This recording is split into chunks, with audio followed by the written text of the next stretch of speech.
Asia, Africa, and now right here in the USA. Watch us via Roku on your smart TV. Submit your own content to 1530entertainmentllc@gmail.com. Download the Millennium TV app from the App Store to stream our shows anywhere, anytime. Millennium TV.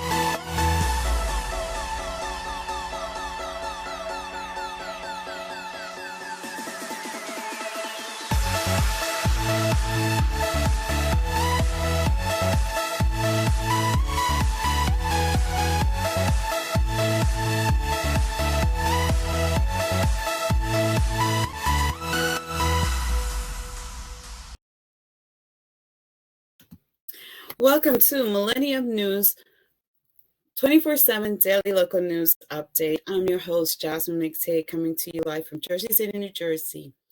And now the details at this time. And first, before I start with the stories, I want to say, no, you're not seeing things. Yes, I am wearing a thing shirt.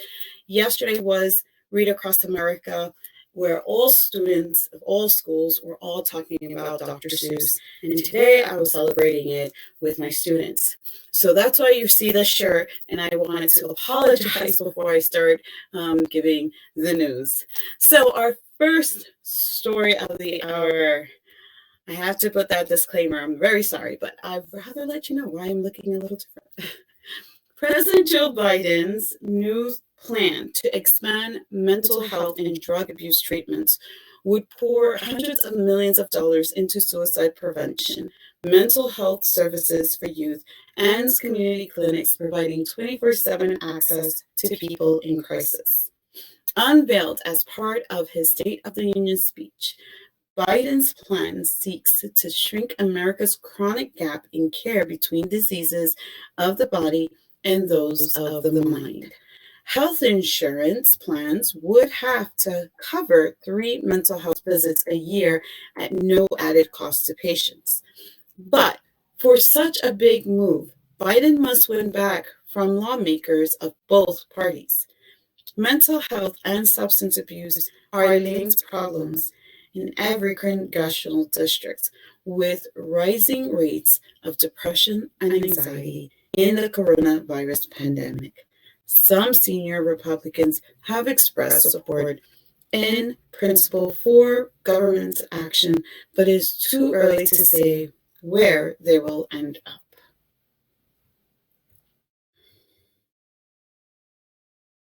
Our next story.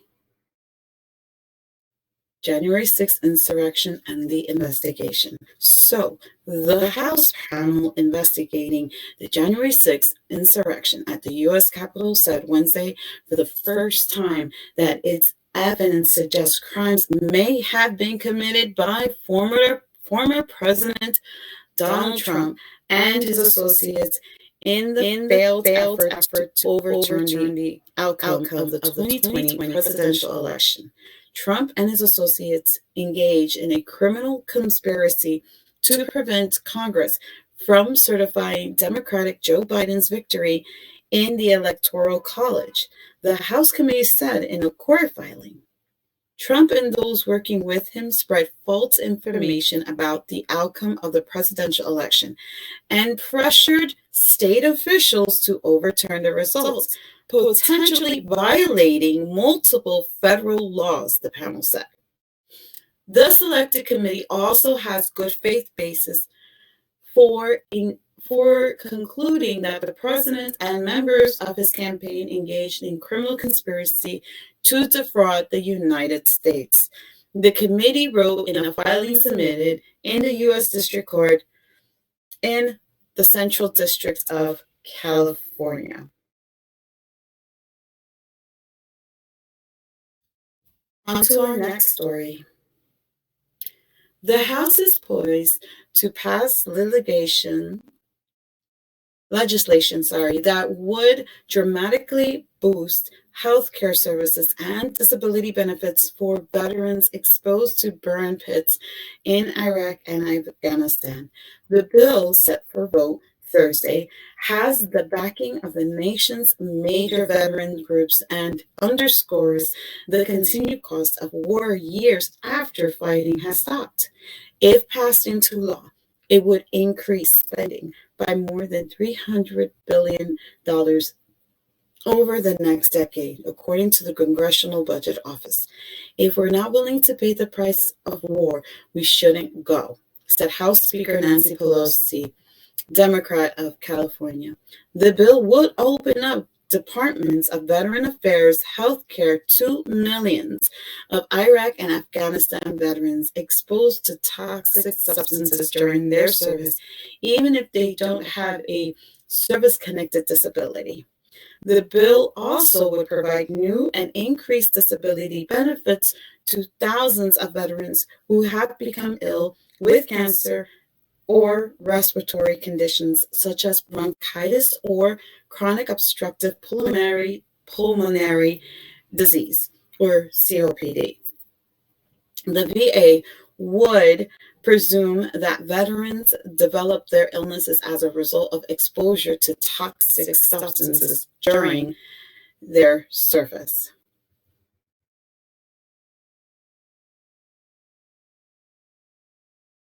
Our next story.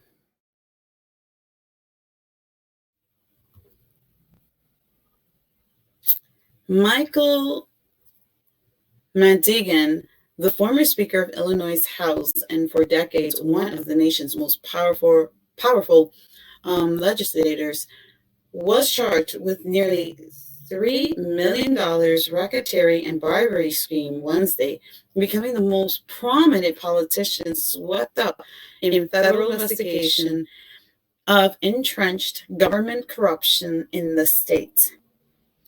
McTague, 79, is charged in 22 counts indictment with racketeering conspiracy using interstate facilities to aid of bribery, wire fraud, and attempted extortion. McTague, yes, who resigned from the legislature over a year ago, was the longest-serving state House Speaker in modern U.S. history and was nicknamed the Velvet Hammer for his insistence on strict party discipline, a possession of senior Illinois politicians, including 3 governors, was charged during his tenure. But politicians long believed the savvy McTague would never be among them. Surprise, surprise. And now a short break from the daily English news of Millennium News 24/7, and stay tuned.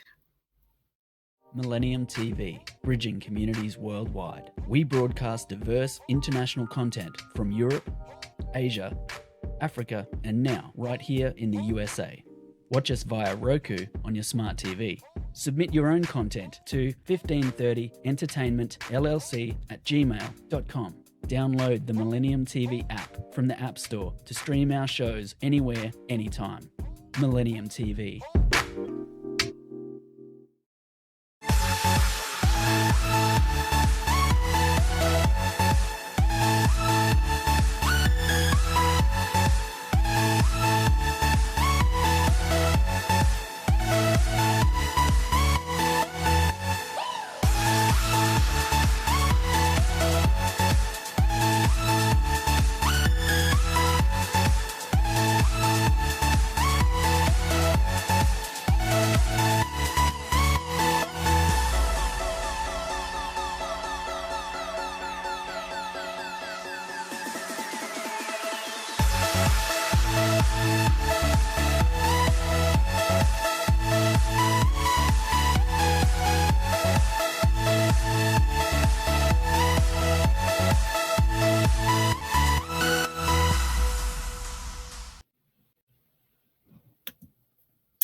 Welcome to Millennium News 24/7 Daily Local News Update. I'm your host, Jasmine McTague, coming to you live.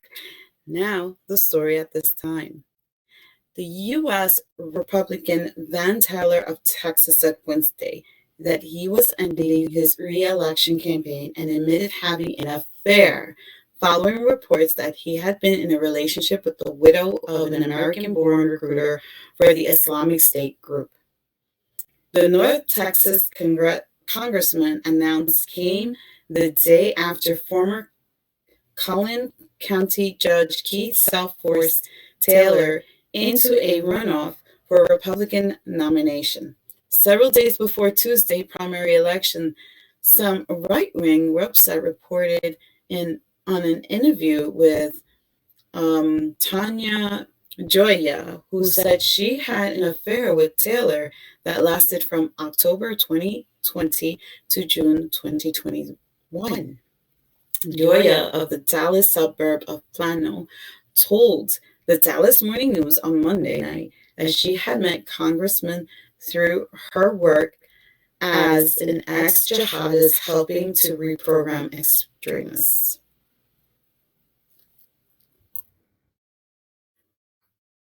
Okay, our next story. We're going to stick with Texas, okay? So, continuing on with Texas.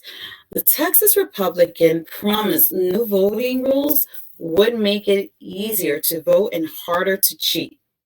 But as the dust settles Wednesday on the nation's first primary, voters in both parties had their ballots caught by the changes. By and large, Texas primary that put the 2022 midterm election season in full swing saw no significant issues at the polling locations Tuesday on a typically low turnout. But although most races were decided by Wednesday, counties that have rejected thousands of mail ballots for not complying with Texas' strict new election law still do not know how many will end up counting. That answer is still likely days away. And for Republicans who rush to put in place new voting laws across the U.S. after the 2020 elections, the stakes go beyond Texas as GOP pushes back against accusations of trying to suppress likely Democrat voters. But there is little question the changes in Texas caused hurdles for even Republican voters who counted for roughly 40% of all mail-in ballots.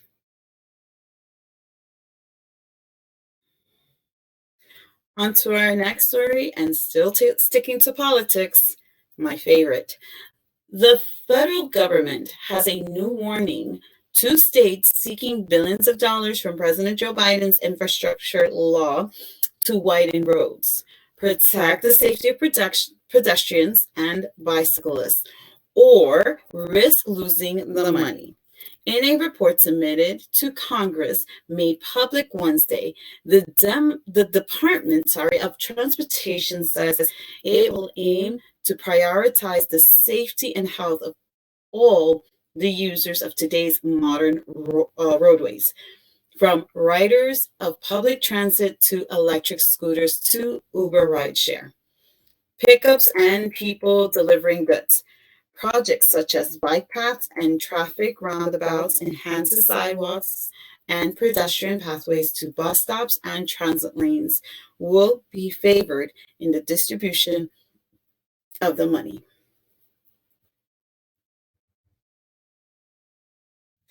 On to our next story, going over to Japan.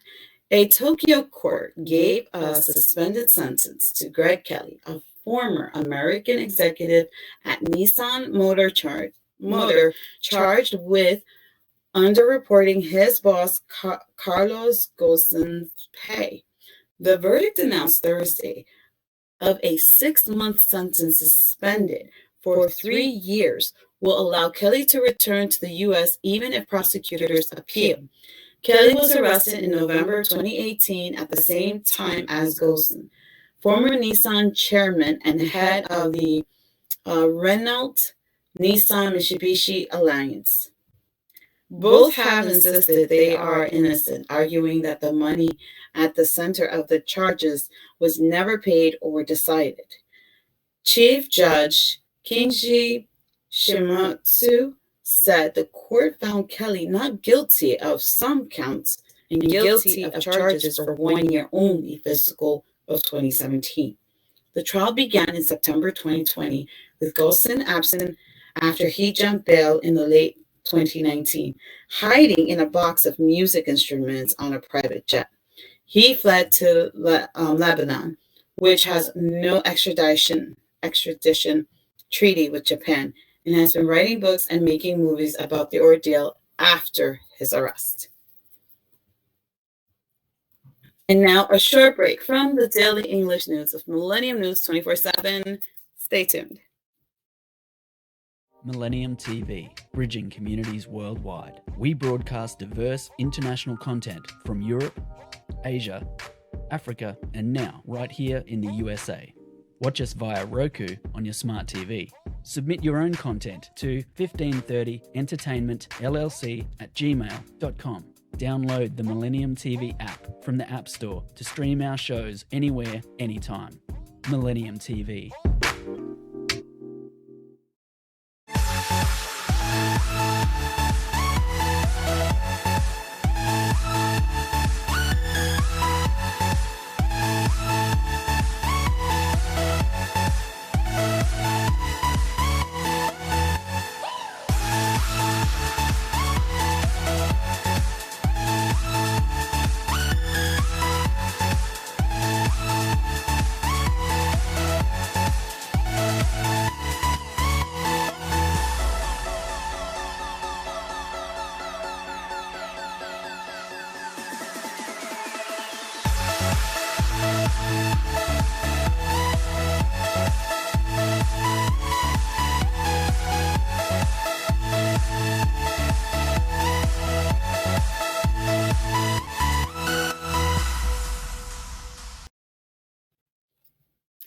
Welcome to Millennium News 24/7 Daily News Update.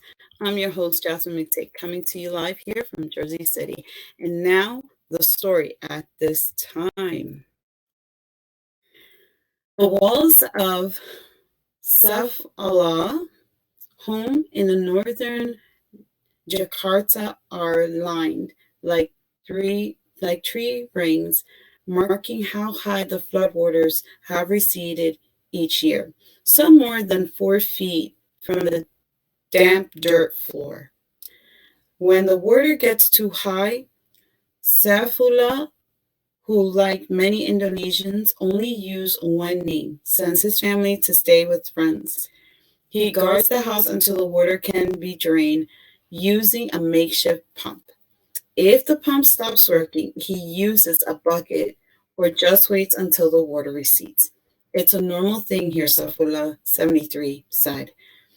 But this is our home. Where should we go? As the world's most rapidly shrinking major cities, Jakarta demonstrates how climate change is making more places uninhabitable, with an estimate 1/3 of the city expected to be submerged in the coming decades, in part because of the rising Java Sea. The Indonesian government is planning to move its capital some 1,240 miles northeast to the island of Benaro, relocating as many as 1.5 million civil servants.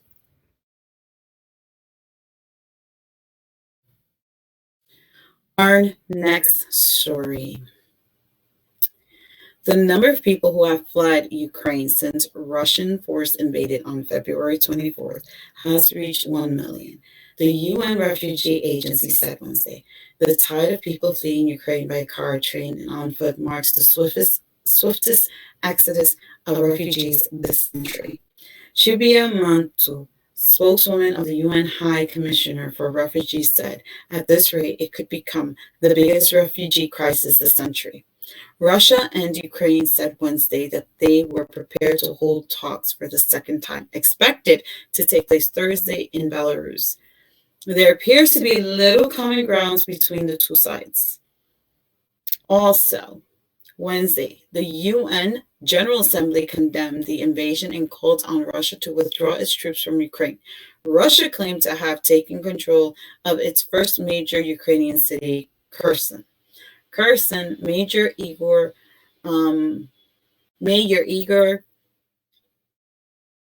Kolikov said Russian soldiers were in the city and had come to the city administration building. He said he asked them not to shoot civilians, to allow the crew to gather bodies from the streets. Our next story, continuing on with Ukraine. Audrey Gondchuk served alongside Russian soldiers when Ukraine was part of the Soviet Union and called them brothers. But on Wednesday, the 68-year-old wiped his face with one hand and grasped a rifle with another, ready to resist the invasion of his country. This is Blitzkrieg, Gondchuk said.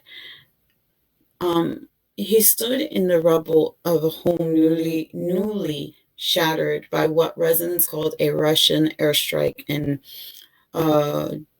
Gorenka, a village on the outskirts of Ukraine's capital that has found itself in the crossfire as Moscow attempts to take Kyiv. The white-bearded retiree is one of tens of thousands of Ukrainians who have volunteered to defend their homeland from Russia. He and his son, Kostya, armed themselves after last week's invasion. Together, they patrolled the village.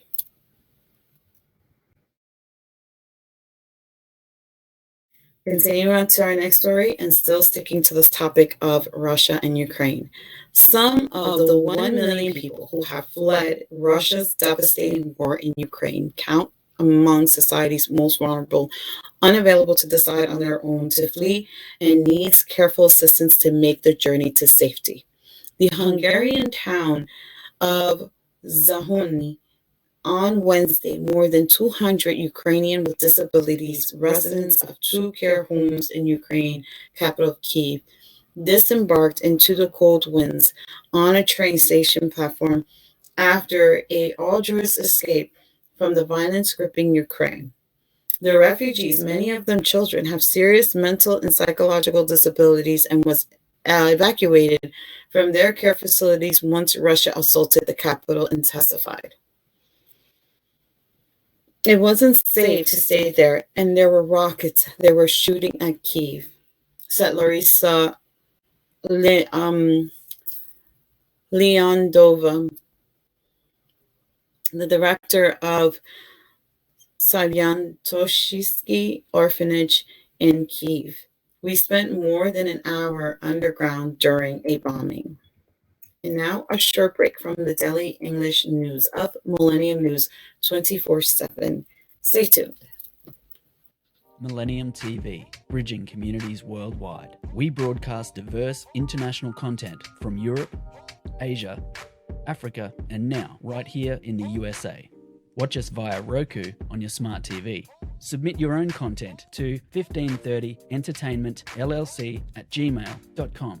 Download the Millennium TV app from the App Store to stream our shows anywhere, anytime. Millennium TV.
Welcome to Millennium News 24/7 Daily News Update. I'm your host, Jasmine McTague, coming to you live.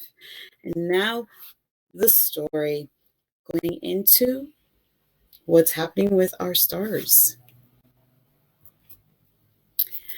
Rocker Marilyn Manson sued his former fiancé, Westworld actor Evan Rachel Woods, on Wednesday over her allegation that he sexually and physically abused her during their relationship. The lawsuit filed in Los Angeles Superior Court alleges that Woods' allegations were fabricated and that she and another woman named as a defendant, Ilma Gore, used false pretenses, including a phony letter from the FBI, to convince other women to come forward with sexual abuse allegations and coach them on what to say about Manson, whose legal name is Brian Warner. The lawsuit, which claims defamation and intentional infliction of emotional distress, says Wood publicly cast Manson as a rapist and abuser, a malicious falsehood that had derailed Warner's successful music, TV, and film career. Wood and Gore have not yet filed a response to the lawsuit. An email to representatives of Wood seeking comments was not immediately returned. Continuing on in entertainment, our next story.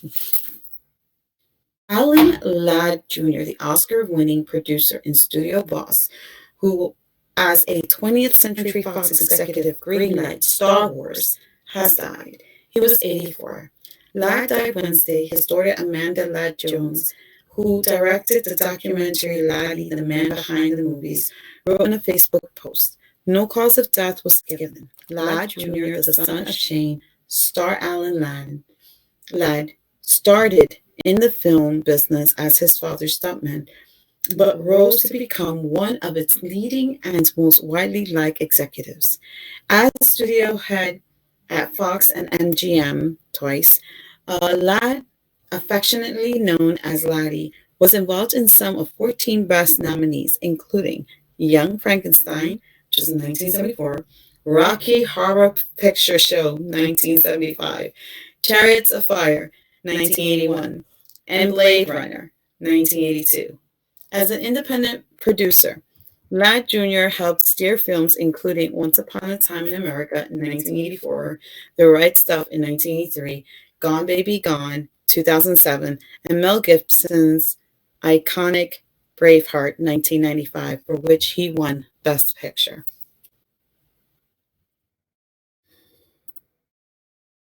Our next story, going on to sports.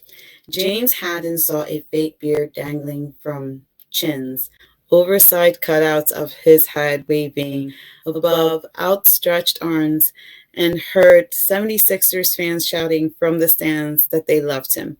Harden knew for his first step on the court that his nearly 14-month, three-team journey that he in large part orchestrated brought him exactly where he wanted to play.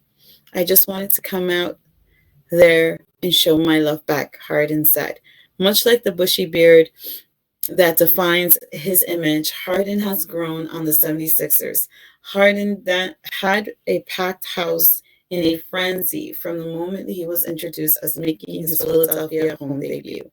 Then flashed his MVP form with 26 points, 9 assists, and 9 rebounds to lead the 76ers to a 123-108 win over the New York Knicks on Wednesday night.